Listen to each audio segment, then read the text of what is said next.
Hello दोस्तों, कैसे हो आप लोग। मैं वाइनुल शेख और फिर से हाजिर हूं आपके सामने एक नया ब्लॉग लेके। तो आज हम लोग आए हैं रत्नागिरी शहर। यहाँ रत्नागिरी शहर में मैं एक फंक्शन अटेंड करने आया था। फंक्शन मैंने अटेंड कर लिया है। फंक्शन अटेंड करने से पहले मैंने शॉपिंग किया वगैरह, ये सब भी मैं आपको बताऊंगा। एक शहर का एक बेसिक आपको एक क्या बोलते हैं, एक लुक बता दूंगा। और आज हम लोग जो है विजिट करने वाले हैं यहाँ के एक्सीलेंट बीचेस, यहाँ के जो है कुछ अच्छे अच्छे टूरिस्ट स्पॉट, कुछ एक्टिविटीज़ करेंगे। खाना कहाँ पे खाना ये बताएंगे। मार्केट प्लेस भी आपको मैं बताने वाला हूँ इस वीडियो में। तो ये वीडियो थोड़ी लंबी हो सकती है लेकिन इन्फॉर्मेटिव है, तो स्किप नहीं करना, एंड तक देखना, बने रहिए इस वीडियो में, बहुत मजा आएगा। तो फिर चलिए। मेहरबान कदरदान साहिबान, ये है आइनुल हक शेख का चैनल मेरी जान। चैनल पर आ गए हो तो कर दो सब्सक्राइब ताकि बने रहे अपनी बीच की वाइब। और कतरा तक की हो यार, सोशल मीडिया पर भी फॉलो कर दो एक बार। रत्नागिरी पुणे से 305 किलोमीटर के डिस्टेंस पर है। यहाँ पहुँचने के लिए मैंने बाय रोड सफ़र किया। रत्नागिरी पहुँचने के दो रूट है। एक है थ्रू कात्रज, वहाँ से न्यू मुंबई पुणे हाईवे, वहाँ से भूगांव, फिर तामिनी घाट, उसके बाद मानगांव, उसके बाद महाड़ हाईवे, वहाँ से चिपलुन, चिपलुन से रत्नागिरी। अगर आप लंबी छुट्टी पर हो तो दिवेघर घूमते हुए आना चाहते हो तो मानगांव से मसला होते हुए दिवेघर, श्रीवर्धन, हरिहरेश्वर, हरनई जैसे बीचेस घूमते हुए रत्नागिरी पहुँच सकते हो। दूसरा रूट है थ्रू सातारा। कात्रज से ओल्ड सातारा हाईवे से होते हुए खम्बट की घाट पार करते हुए सातारा पहुंचते हुए वहां से कराड़, उधर से नागथाने फाटा, फिर उमरज, उसके बाद पाटन, उसके बाद चिपलुन और उसके बाद संगमेश्वर से होते हुए आप रत्नागिरी पहुंच सकते हैं। दोनों रूट्स में से आपको चिपलुन से होते हुए ही गुजरना होता है। रत्नागिरी जाते वक्त मैंने अमर ट्रैवल्स की स्लीपर एसी बस बुक किया था जिसका रेट था 1100 रुपये। पुणे से रत्नागिरी जाने वाली जितनी भी स्लीपर एसी बसेस है उसका रेट आपको 1100 से 1300 के बीच में मिलता है, सिवाय एक के जो कि है नाकोडा ट्रैवल्स। नाकोडा ट्रैवल्स का रेट आपको 670 से स्टार्ट होता हुआ मिलेगा आपको, लेकिन जल्दी बस बुक करनी होगी। मैंने लेट कर दिया, इसकी वजह से मुझे नाकोडा ट्रैवल्स में जगह नहीं मिली। तो इसका नंबर मैंने स्क्रीन पर मेंशन कर दिया है। जब आप रत्नागिरी ट्रैवल करना चाहे तो इन्हें ज़रूर कांटेक्ट करें, या तो रेड बस से आप जो है इसकी बसेस बुक कर सकते हैं with same sleeper and AC facility. बस अपने वक्त पर रत्नागिरी पहुंच गई और मैं सुबह सवेरे 6 बजे मारुति मंदिर सर्कल पर पहुंच चुका था।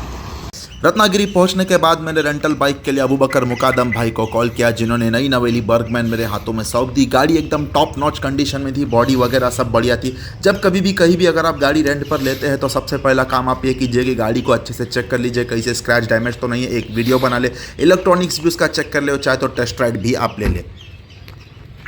तो हेलो दोस्तों, जैसे कि मैंने आपको बताया कि मैं रत्नागिरी पहुंच चुका हूं, और रत्नागिरी पहुंचते के साथ मैंने जो है ये गाड़ी मैंने रेंट पर ली है, और ये हमारे अबू बकर भाई है। इनका फ़ोन नंबर और इनका नाम मैंने मेंशन कर दिया है। इनके पास 4 व्हीलर्स भी है और 2 व्हीलर्स भी है जो है रेंटल देते हैं। तो जब भी आप रत्नागिरी आए 1-2 दिन के लिए तो इनसे कांटेक्ट ज़रूर करें गाड़ी रेंट पर लेने के लिए।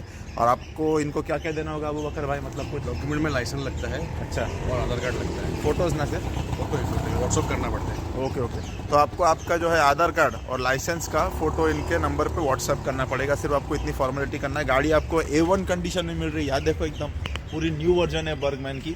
रेट्स के लिए आप इनसे बात कर लीजिए, मैं आपको रेट नहीं बताऊंगा क्योंकि कैसा है अभी सीज़न के हिसाब से रेट बदलते हैं, तो मैं आपको रेट नहीं बताऊंगा। रेट के लिए आप इनसे फ़ोन पे बात कर लेना, ठीक है। अपने अकोमोडेशन की तरफ जाते हुए मैंने तबीयत खुश कर देने वाला सनराइज़ देखा। इस सनराइज़ को देखने की खास बात यह थी कि यहाँ पर कोई ऊंची इमारत नहीं थी जो इस सनराइज़ के पैनोरामिक व्यू को ब्लॉक कर सके। इसी वजह से सनराइज़ देखने का मज़ा और ज़्यादा बढ़ गया।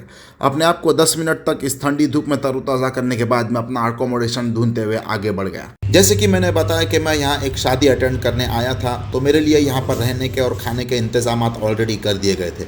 मेज़बान ने हम मेहमानों की काफ़ी बेहतरीन तरीके से खिदमत की थी। अब जैसे कि शादी का घर था, ऊपर से निकाह जुमा के दिन था, तो नाश्ता वगैरह, नहाना धोना, छोटे मोटे काम निपटाते निपटाते जुमा का वक्त करीब आ गया और मैंने सिर्फ यहाँ के रत्नागिरी सिटी के रास्तों को ही एक्सप्लोर किया। जुमा मैंने जामिया अरबिया मस्जिद उद्यम नगर में पढ़ी। ये मस्जिद काफ़ी ज़्यादा पीसफुल है और काफ़ी ज़्यादा स्पेशियस भी है। जुमा नमाज के बाद मैं फिर पहुँचा मारुति मंदिर सर्कल, जहाँ पर हमने शॉपिंग करने का फ़ैसला किया। दोस्तों अभी हम लोग आ गए हैं ये अपना मारुति मंदिर सर्कल पे। यहाँ पे थोड़ा मार्केट है, अभी कुछ जूते की दुकान देखेंगे यहाँ पे, लेकिन मेरे को लगा था मोजड़ी, शाम में शादी का फंक्शन है और हमारे साथ एक भाई है, उनको भी कुछ ऑफर्स लेने थे। तो अभी फ़िलहाल हम लोग जूते की दुकान ढूंढेंगे और आपको बताएंगे कैसे जूते लिए, कितने के लिए, और बार्गेनिंग कैसा है यहाँ पे सिस्टम, हमको भी कुछ पता नहीं है। चलो शॉपिंग करना शुरू करते हैं, आगे जो भी होता है मैं आपको आगे बता दूँगा। चलो। मारुति मंदिर सर्कल एक अच्छा खासा बड़ा शॉपिंग एरिया है, लेकिन अगर आपको और ज़्यादा वैरायटी देखनी है तो रत्नागिरी ST स्टैंड के पास एक स्ट्रीट है, वो 1 किलोमीटर जितनी लंबी है, जहाँ पर आपको दुकान ही दुकान मिल जाएगी, वहाँ से भी आप शॉपिंग कर सकते हो। फिलहाल मारुति मंदिर सर्कल पर आपको एक स्टेडियम भी देखने मिल जाता है। इस मार्केट में आपको भाजी, फ्रूट्स, फुटवेयर, कपड़े, परफ्यूम, रेस्टोरेंट, रिफ्रेशमेंट सब मिल जाता है। तो यह हमारे दानिश भाई है, इनकी इंस्टाग्राम आईडी में जो है मेंशन कर दे रहा हूँ स्क्रीन पे, इनको भी ज़रूर फॉलो करें और मेरे को भी फॉलो करो यार। अभी मैं भी मोजड़ी नहीं ले रहा हूँ क्योंकि मोजड़ी कैसा है भाई, मोज होता है कि वो 1 से 2 बार ही पहन सकते हैं, थोड़ा रफ यूज़ करे, ज़्यादा पहन के चल लिए तो वो टूट जाती है। तो मैं भी सोच रहा हूँ मैं भी लोफर लूँ, थैंक्स टू दानिश भाई ने आइडिया दिया, मुझे भी वो आइडिया थोड़ा क्या बोलते हैं बात अच्छी लगी, तो चलो देखते हैं, लोफर देखेंगे अभी।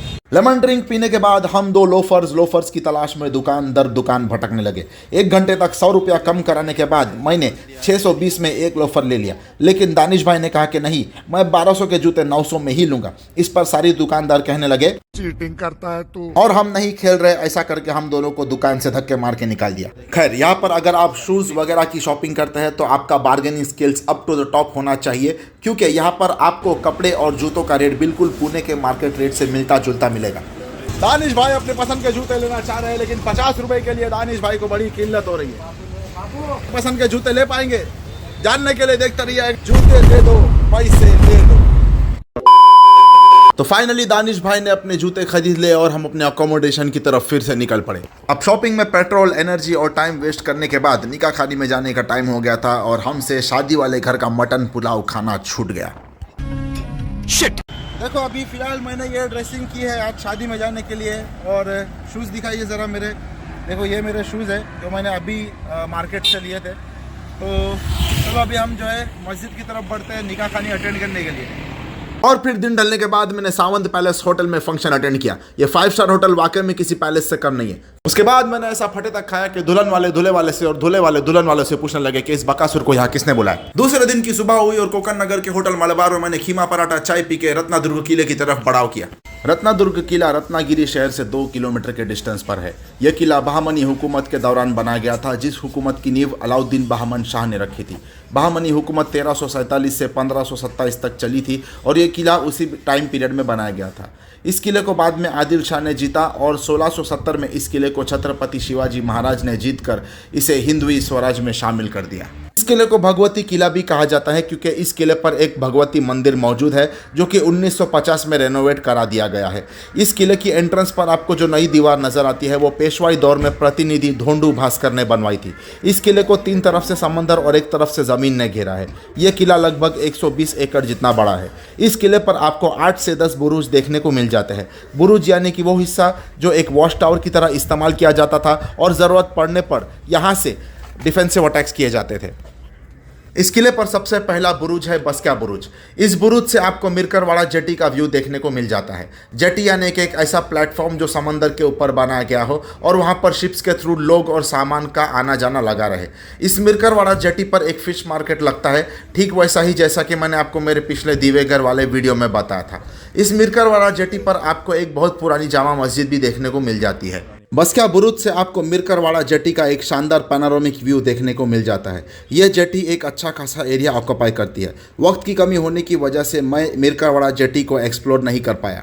बस्क्या बुरुज से अरब सागर, मिरकरवाड़ा जेटी और यहाँ की छोटी छोटी पहाड़ियों का नज़ारा देखने के बाद मैं बढ़ गया अपने अगले बुरुज की तरफ। इस किले के रास्ते से हटकर बाजू में भी कुछ ज़मीन है। अगर वहाँ की जंगली घास की अच्छी छटाई की जाए तो वहाँ पर भी थोड़ा एक्सप्लोरेशन और थोड़ा टहलना हो सकता है। खैर, अगला बुरुज है रेडे बुरुज। रेडे बुरुज पर पहुंचते ही आपको एक पिलर नजर आएगा।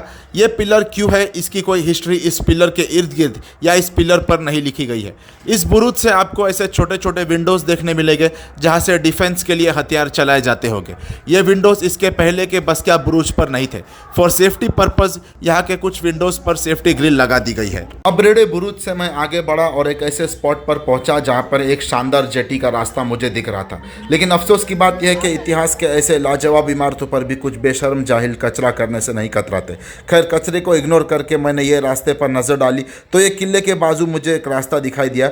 अच्छा सिटिंग एरिया और एक अच्छा व्यू पॉइंट है। वक्त की कमी होने की वजह से मैं इस एरिया को भी विजिट नहीं दे पाए। कुछ कदम और आगे बढ़ने पर रब्बुल आलमीन के बनाए हुए समंदर और आसमान पर नजर पड़ी। दोनों जैसे एक दूसरे में घुल मिल गए हो। यहाँ समंदर कहाँ और आसमान कहाँ, इसका पता लगाने में कुछ सेकंड्स का वक्त लग रहा था। अब और आगे बढ़ा तो एक और बुरुज था, लेकिन वहाँ पर भी आपको सेम व्यू ही देखने मिला होता, जहाँ तक दूर तक आपको समंदर की नज़ारे और दूर तक आपको फैला हुआ आसमान ही दिखाई दे। इसलिए मैंने ये वाला बुरुज को स्किप किया। अब मैं और आगे बढ़ा मार्किया बुरुज की तरफ। यहाँ से आपको एंडलेस सी और एंडलेस स्काई का व्यू देखने को मिलता है, unless you cross that fort wall and stand near the Cliff, which I do not recommend. इस चट्टान के कोने से खड़े रहकर आपको साउथ वेस्ट और नॉर्थ वेस्ट के दो बुरुज देखने को मिल जाएंगे, जिसे कान्होजी आंग्रे ने 1750 से 1755 के दौरान बनवाए थे।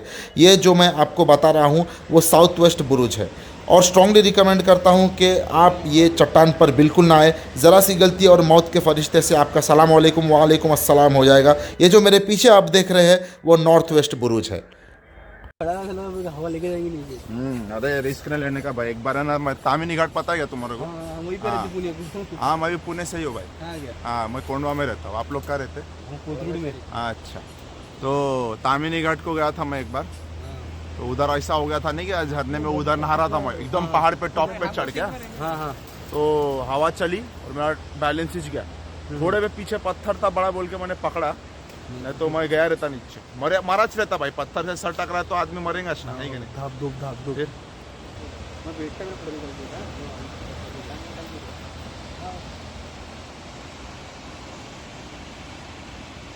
इस विशाल नीले समंदर पर चलती हुई कश्तियाँ देखने का अपना अलग ही मज़ा है। यहाँ से एक यॉट गुजर रही थी जो कि फुल स्पीड में थी, तो मैंने सोचा एक यॉट का शॉट ले लूँ, शायद वीडियो में देखने में मज़ा आए।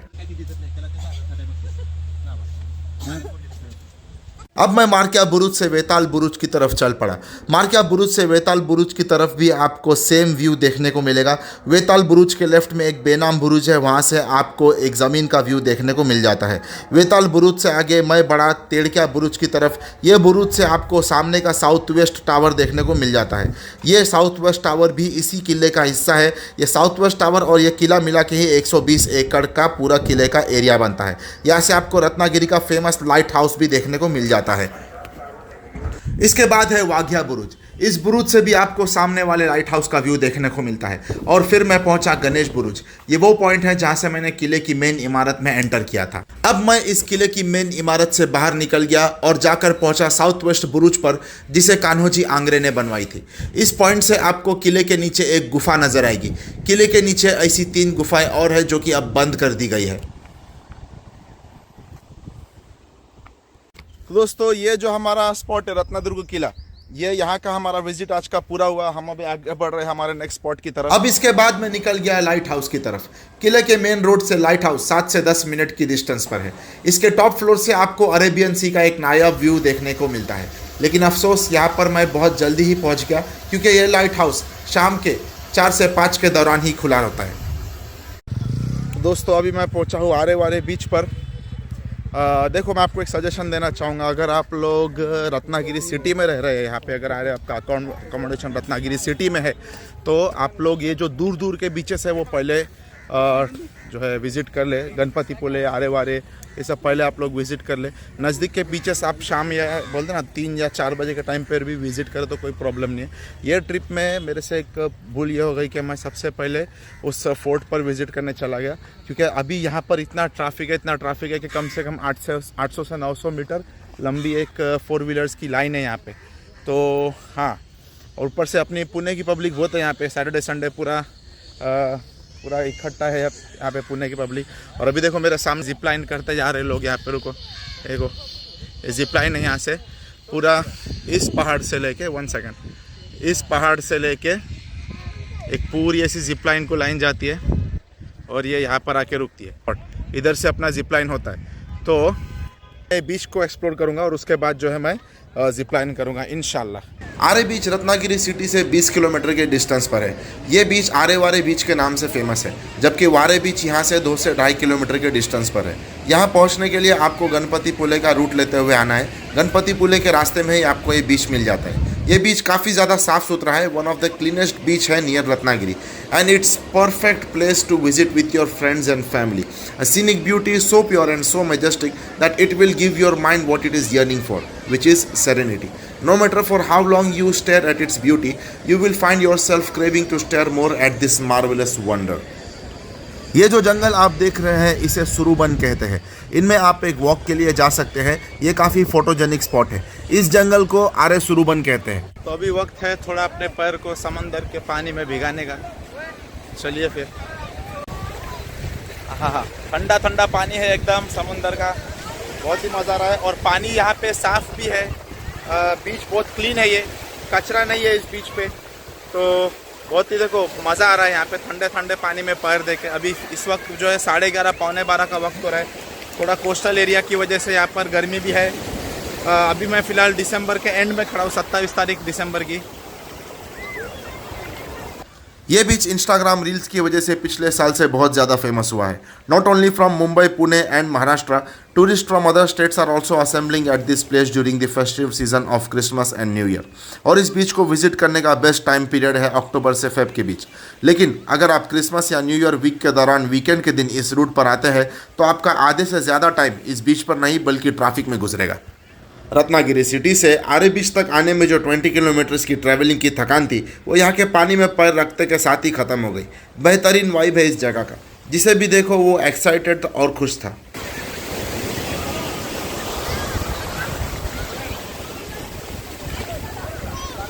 पानी बताता हूँ मैं आपको कितना क्लीन पानी है. ये थोड़ा भी गंदगी नहीं है, एकदम क्लीन बीच है. रत्नागिरी का सबसे क्लीनेस्ट बीच मुझे तो अब तक का ये लगा. मैं ज़्यादा बीच पे गया नहीं, ये पहला ही बीच है मेरा यहाँ पे फ़िलहाल. तो अच्छा तो बहुत लग रहा है यहाँ पे.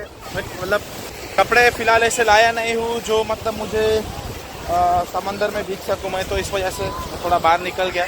मतलब अच्छा खासा भीगा, फिर भी घुटने तक का भीग चुका हूँ मैं. पानी में गया तो ज़रा लहरें अच्छी आई थी, लेकिन बीच तो बोलूँगा औसम है भाई. मैं अभी रेटिंग तो मैं इतना दे नहीं सकता इसको. यहाँ पे देखो बीच एक्टिविटी भी होती है. मैं यहाँ पे देखो सामने आपको जो है जेट स्की दिख रही है.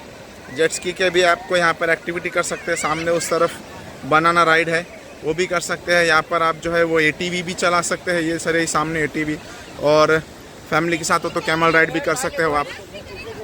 तो चलो फिलहाल जेट स्की वाले को प्राइस पूछेंगे उसका कितना है.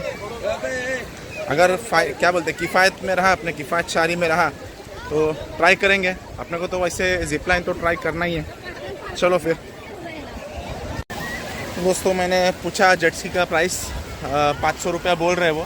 500 रुपये में थोड़ा एक रेंज उनका रहेगा. मतलब देखो बताता हूँ मैं आपको. अभी ये खड़ा है अपना जेट स्की. ये जेट स्की से वो बोल रहा है वो पत्थर तक के डिस्टेंस तक लेके जाएगा, लेकिन वैसा टेढ़ा नहीं लेके जाएगा, ऐसा सीधा लेके जाएगा. तो अभी मैं सिर्फ ये ऑब्ज़र्व करने खड़ा हूँ कि कितना सेकंड वो घुमाता है. अभी ऑलरेडी एक ट्रिप वहाँ पर बैठी है जेट स्की पर, तो मैं देखूँगा वो कितना सेकंड घुमाता है. अगर 10 सेकंड के अंदर है, 30 सेकंड के अंदर है, तो फिर मैं ये जेट स्की नहीं करूँगा.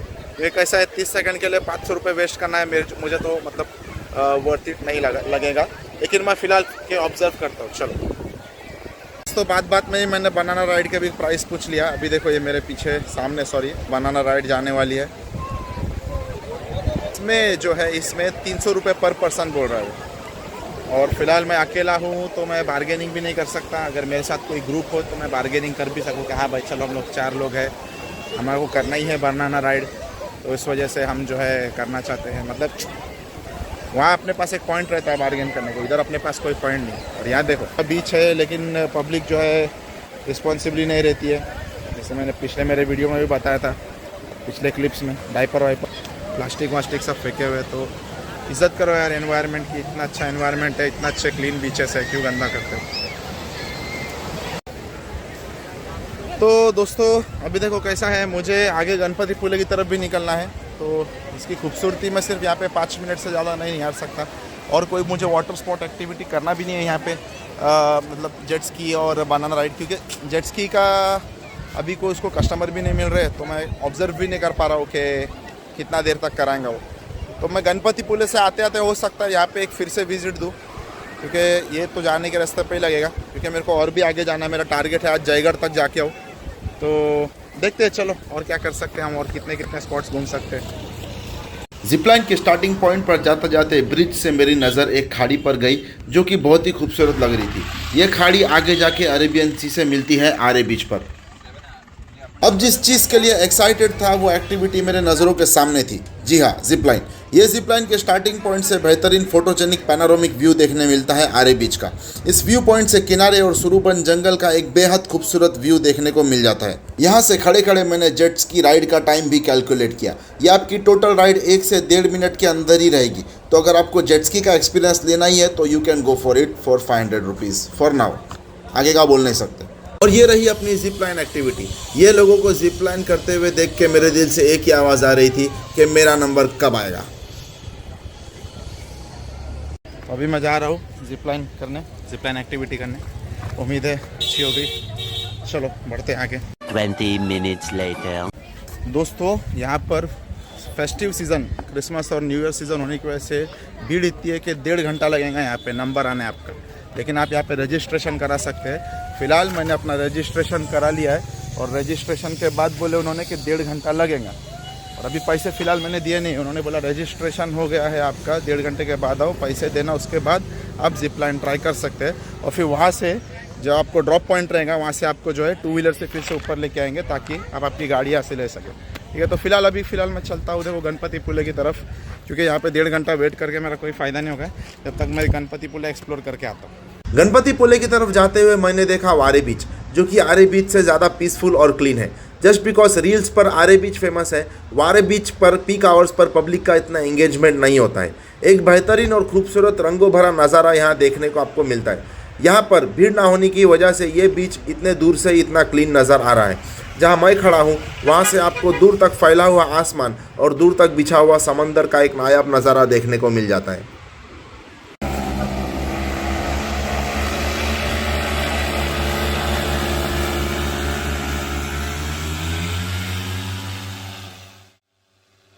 अब आरे बीच से मैं नॉन स्टॉप आगे बढ़ा मालगुंड बीच की तरफ, जहाँ पर यह पैरामोटरिंग एक्टिविटी करवाई जाती है। मालगुंड बीच ये गणपति पुले से 3 से 4 किलोमीटर के डिस्टेंस पर है। मालगुंड बीच आरे वारे से 12 किलोमीटर के डिस्टेंस पर और रत्नागिरी शहर से 34 किलोमीटर के डिस्टेंस पर है। ये जो पैरामोटरिंग की एक्टिविटी आप देख रहे हो, ये इसकी एक मैंने रील इंस्टाग्राम पर देखा था और तभी ही डिसाइड कर लिया था कि ये एक्टिविटी मैं करके ही रहूँगा। इस पैरामोटरिंग की एक्टिविटी में ट्राइक में बिठाकर 1000 फीट की ऊंचाई से आपको इर्द गिर्द का शानदार पैनोरामिक व्यू दिखाया जाता है। यहाँ पर पैरामोटर इंडिया ने फ्लाइट्स की 2 वैरायटीज रखी है। एक में आपको मालगुंड बीच और समंदर का नायाब नज़ारा दिखाया जाता है और इस फ्लाइट की टाइम लिमिट है 5 से 7 मिनट। तो वही दूसरी उड़ान में आपको मालगुंड बीच, समंदर, गणपति पुले मंदिर का ओवर द टॉप व्यू देखने को मिलता है, जिसकी टाइम लिमिट है 10 से 12 मिनट। दोनों फ्लाइट्स में आपको 1000 फीट की ऊंचाई से व्यू दिखाया जाता है और दोनों फ्लाइट्स में आपको प्राइस रेंज में बहुत सारा फर्क नजर आएगा। साथ ही साथ अगर आपका वेट 90 kg से कम है तो आपके लिए प्राइस थोड़े कम है, लेकिन अगर आपका वेट 90 kg से ज़्यादा है तो आपके लिए प्राइस यहाँ पर और बढ़ जाते हैं। और अगर आप इनके GoPro से शूटिंग भी करवाना चाहते हैं तो उसके लिए आपको अलग से एडिशनल चार्जेस लगेंगे। इनके चार्जेस के ऑफिशियल फोटोज़ मैंने स्क्रीन पर मेंशन कर दिए हैं। अगर आप इस एक्टिविटी में इंटरेस्टेड हो तो इसका स्क्रीनशॉट ज़रूर ले लें। अगर आप इन्हें कॉल करके प्री बुकिंग रजिस्ट्रेशन कराते हैं तो आपको पहले प्रायोरिटी और प्रेफरेंस दिया जाता है as compare to those who registered on the beach. और इनके पास लिमिटेड टाइम स्लॉट्स है फ्लाइट्स के due to high demand and safety protocols. इनका नंबर और इंस्टाग्राम हैंडल मैंने स्क्रीन पर मेंशन कर दिया है। रजिस्ट्रेशन के लिए आप इनको कॉल करें। रजिस्ट्रेशन अगर आप करवा के जाएंगे तो आपको मेरी तरह 1 घंटा इंतज़ार नहीं करना पड़ेगा। अब वो वक्त आ गया था जिसका मैं लगभग 1.5 घंटे से इंतज़ार कर रहा था। वक्त आ गया था ऐसे एक्सपीरियंस से गुज़रने का जिस एक्सपीरियंस से हर इंसान को एक बार गुज़रने की चाहत होती है। जी हाँ, उड़ने की चाहत।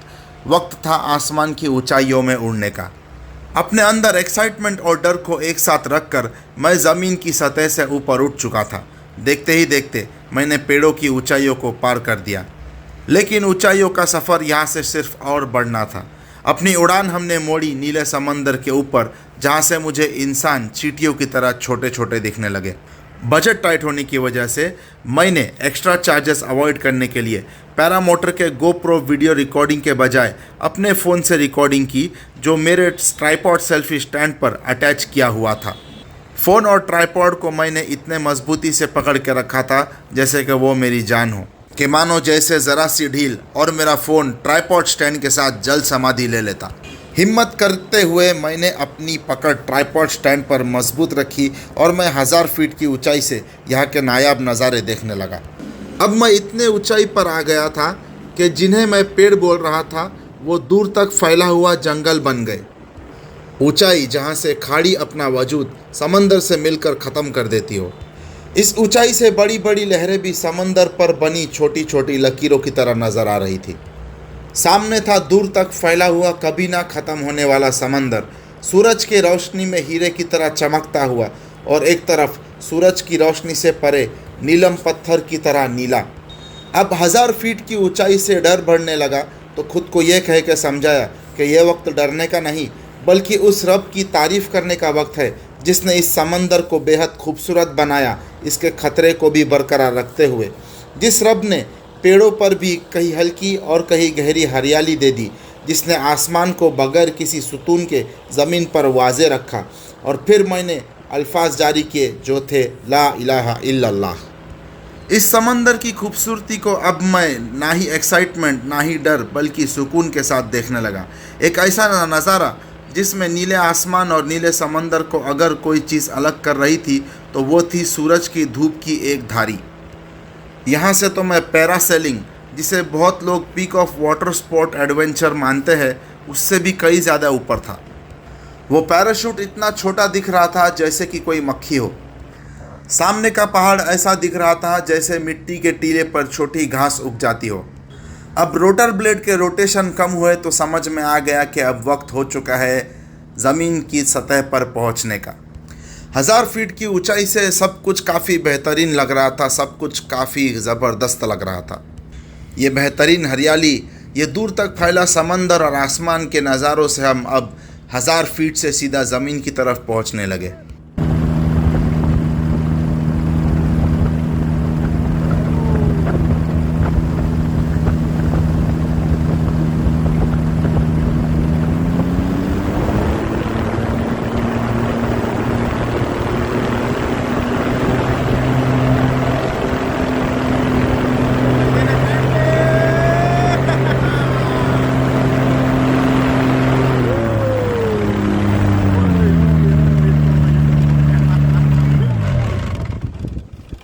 Thank you very much. How was it, sir? Good. बहुत औसम भाई, बहुत औसम। देखो मैं बोलना चाहूँगा, आप लोग को कॉस्टली लग रहा तो लगने दो, लेकिन भाई once in a lifetime experience है, ठीक है। पैसे आते जाते रहेंगे, एक्सपीरियंस नहीं। And sir, you give your review with us. Yes, yes, sure, I will share my review. And awesome partners with us. What's your name, sir? Huh? Torres sir is an awesome man. तो दोस्तों यहाँ पे parasailing activity भी होती है और ये paramotoring activity भी होती है। मैंने पैरामोटरिंग इसलिए यहाँ पर प्रीफर किया क्योंकि पैरामोटरिंग एक्टिविटी में आपको 1000 फीट ऊपर लेके जाएंगे, वो भी 5 से 7 मिनट के लिए। और जो पैरासेलिंग है, पैरासेलिंग में जो है आपको ज़्यादा नहीं, सिर्फ कितना 15 से 20 फुट ऊपर लेके जाते हैं, ज़्यादा से ज़्यादा 40 मतलब 30 फुट तक पकड़ के चलो आप, और वो भी सिर्फ 1.5-2 मिनट के लिए। 1.5-2 मिनट के लिए आपको सिर्फ वो लोग पैरासेलिंग कराते हैं और उसके 1500 रुपये लेते हैं। 1500 1.5-2 मिनट के देने से अच्छा मैंने सोचा कि मैं 5 से 7 मिनट के लिए यहाँ पर पैरामोटरिंग करूँ। थोड़ा कॉस्ट मैंने ज़्यादा दिया क्योंकि once in a lifetime experience था और मुझे करना था, इसीलिए मैं इतना मतलब ट्रैवल करके यहाँ तक आया, धूप में अपना शरीर जलाते हुए। देखो तुम्हारा भाई कितनी कुर्बानी दे रहा खुद के मज़े के लिए। शर्म आनी चाहिए मेरे को। अगर इतनी कुर्बानी मैंने खुद के इम्प्रूवमेंट के लिए दिया रहता तो साला आज मैं किधर रहता था। हट, बात तो सही है। तो देखो ये था मेरा पैरामोटरिंग का एक्सपीरियंस भाई, दिल खुश हो गया। मतलब ऐसा अभी भी सोच रहा हूँ ना, वो थोड़ा देखो स्टार्ट में थोड़ा डर लगता है उड़ते टाइम, लेकिन जब आप ऊपर पहुँच जाते हो ना, बस वो जो मोमेंट है, और गिर जाऊँगा ये छोड़ के आप ये सोचो कि यार ये मेरे को एंजॉय करना है। तो मैंने एंजॉय किया, बहुत अच्छा एक्सपीरियंस था मेरा। और क्या कहो, अब चलते फिर हम आगे अपने अगले स्पॉट की तरफ। अभी मैं आरे वारे पे जो मेरा रजिस्ट्रेशन करके आया था जिप लाइन के लिए, मैं जाता हूँ देखता हूँ मेरा नंबर लगा कि नहीं। मेरे को बहुत टाइम लगने वाला क्योंकि मेरे को 3 यही बज गए हुए, और मेरे क्या बोलते हैं अकोमोडेशन के इर्द गिर्द मुझे हाँ अकोमोडेशन के इर्द गिर्द मुझे चेक करना है। रत्नागिरी सिटी से गणपति पुले के रास्ते पर आपको बहुत सारे व्यू पॉइंट्स और बीचेस देखने को मिल जाते हैं, जिनमें से एक बेहतरीन व्यू पॉइंट है भंडार पुले व्यू पॉइंट। ये एक फोटोजेनिक स्पॉट है, यहाँ पर आप शाम का एक बेहतरीन नज़ारा पा सकते हैं सनसेट देखने के लिए। और इसी के बाजू में है आपको मिलेगा भंडार पुले बीच। ये एक काफ़ी बेहतरीन बेहद क्लीन बीच है। अगर आपको क्राउडलेस बीच चाहिए तो आप इस बीच पर ज़रूर विजिट करें। इसके आगे है काजिर भाटी व्यू पॉइंट और यहाँ से देखने को मिल जाता है आपको काजिर भाटी बीच। इसी तरह और भी एक बीच है जिसका नाम है नेवरे बीच। अब रत्नागिरी के हर एक बीचेस पर आपको जो है वाटर स्पॉट एक्टिविटी मिल जाती है। कोई एक बीच पर आपको डिपेंड रहने की ज़रूरत नहीं। अगर आप वाटर स्पॉट एक्टिविटी ही करना चाहते हैं तो आप कोई भी बीच पर कर सकते हैं। अब मैं फिर से पहुंचा आरे बीच पर। यहाँ पर मैंने दोपहर में जिप लाइन के लिए रजिस्टर कराया था, तो सोचा था कि शाम तक आते आते मेरा नंबर लग जाएगा। लेकिन सोशल मीडिया पर इस जिप लाइन की इतनी हाइप हो चुकी है कि यहाँ पर क्राउड कम होने का नाम नहीं ले रही। यहाँ पर उन लोगों का भी नंबर नहीं लगा है जिन्होंने दोपहर से यहाँ पर रजिस्ट्रेशन कराया था और अभी तक अपना नंबर लगने के इंतजार में बैठे थे। अगर आप क्रिसमस, दिवाली या न्यू ईयर वीक में यहाँ पर आते हैं और जिप लाइन एक्टिविटी करना चाहते हैं तो सुबह सुबह रत्नागिरी सिटी से निकल जाए, इसी में आपकी भलाई होगी। मैं रेडी हो चुका हूँ, जिप लाइन पर जाना है और 1 घंटा वेट किया। 12:30 को रजिस्ट्रेशन किया था, 4 बजे यहाँ पे टच हुआ। अभी टाइम हो रहा है, देखो कुछ मैं 3:45 बजे टच हुआ, 4:30 अभी हो रहा है। 45 मिनट्स का वेटिंग किया। ऊपर जाके शायद मुझे 15 मिनट और वेट करना पड़े। तो देखो आ रहे हो तो यहाँ पे नंबर मैंने स्क्रीन पर मेंशन कर दिया है, तो रजिस्ट्रेशन कराओ जिस दिन आपको आना होगा उसके लिए। मैं रजिस्ट्रेशन नहीं करवाया था इसलिए मुझे टाइम लग गया। ठीक है, तो अभी ऊपर चलते हैं, सीधा जिप लाइन का आपको वीडियो बताएंगे।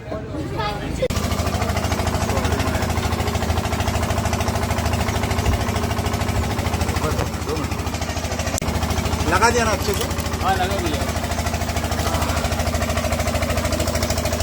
Single participant, heavy break, over out.